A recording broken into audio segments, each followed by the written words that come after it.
नाशिकमधील गाजत असलेल्या महिला लैंगिक अत्याचार प्रकरणात आरोपी अशोक खरात यांना न्यायालयाने 29 मार्च पर्यंत पोलीस कोठडी सुनावली आहे। आज कोठडीची मुदत संपल्यानंतर त्याला न्यायालयात हजर करण्यात आले होते। सुनावणी दरम्यान सरकारी पक्षाने तपासासाठी आणखी वेळ आवश्यक असल्याचे सांगत कोठडी वाढवण्याची मागणी केली होती।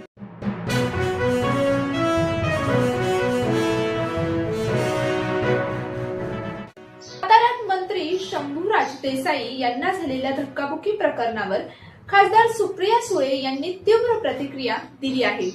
या घटनेमागे अदृश्य शक्ती असल्याचा आरोप करत त्यांनी त्याला महाराष्ट्रासाठी दुर्दैवी म्हटलं आहे। घटनेची सखोल चौकशी व्हावी आणि दोषींवर कारवाई करावी अशी मागणी देखील त्यांनी केली आहे आणि तसेच लोकशाहीत अशा प्रकारच्या घटनांना थारा नसल्याचेही त्यांनी स्पष्ट केले आहे।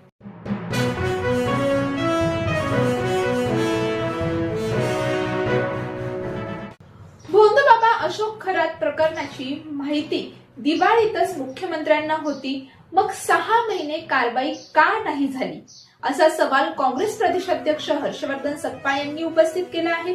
प्रकरणाची सखोल चौकशी करून दोषींवर कठोर कारवाईची मागणी त्यांनी केली आहे। तसेच अंधश्रद्धेमुळेच अशा घटना घडतात, त्यामुळे वैज्ञानिक दृष्टिकोन वाढवण्याची गरज असल्याचेही त्यांनी म्हटले आहे। साताऱ्यातील मंत्र्यांवरील धक्काबुक्की प्रकरणालाही त्यांनी गंभीर म्हटले आहे।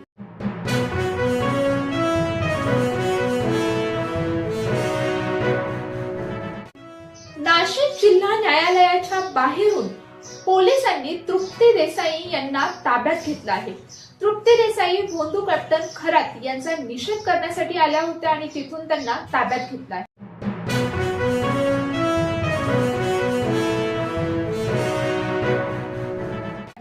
भारताचे पंतप्रधान नरेंद्र मोदी यांनी राज्यसभेत बोलताना सांगितले की इराणमधून 1000 पेक्षा जास्त लोक मायदेशी परतलेत, त्यातील 700 पेक्षा जास्त अधिक विद्यार्थी आहेत।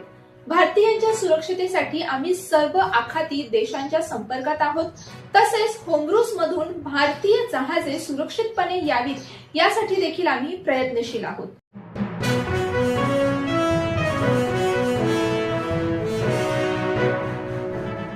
अशोक खरात यांच्याशी संबंधित असल्याने आणि दीपक केसरकर यांनीच अनेक राजकीय नेत्यांचे संबंध अशोक खरातांशी जुळवून आणल्याने दीपक केसरकर यांनी आमदारकीचा राजीनामा द्यावा, त्यांची SIT चौकशी व्हावी या मागणीसाठी आज सावंतवाडीत मोर्चा काढण्यात आला।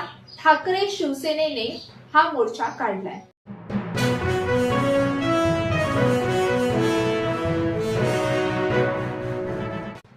बारामतीची पोटनिवडणूक जाहीर झाली आहे आणि ही निवडणूक बिनविरोध व्हावी यासाठी सगळेच प्रयत्नशील आहेत। 6 एप्रिल रोजी सुनेत्रा पवार पोटनिवडणुकीसाठी अर्ज भरतील अशी माहिती सुनील तटकरे यांनी दिली आहे।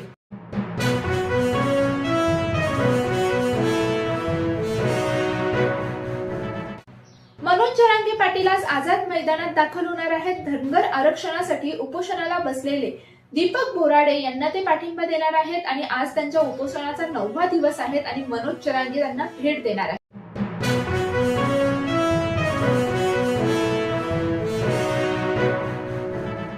पश्चिम आशियातील युद्धाचे ढग गडद होत असतानाच आता भारतीय राजकारणात परराष्ट्र धोरणावरून विरोधकांनी सरकारला धारेवर धरलं आहे। अमेरिका आणि इस्रायल सांगेल तेच पंतप्रधान मोदी करतील अशा बोचऱ्या शब्दात लोकसभा विरोधी पक्षनेते राहुल गांधी यांनी सरकारवर चांगलाच हल्लाबोल केला आहे। पंतप्रधान मोदी हे अमेरिकेचे राष्ट्राध्यक्ष डोनाल्ड ट्रम्प यांच्या पूर्णपणे नियंत्रणात असल्याचा खळबळजनक आरोप देखील यावेळेस करण्यात आला आहे।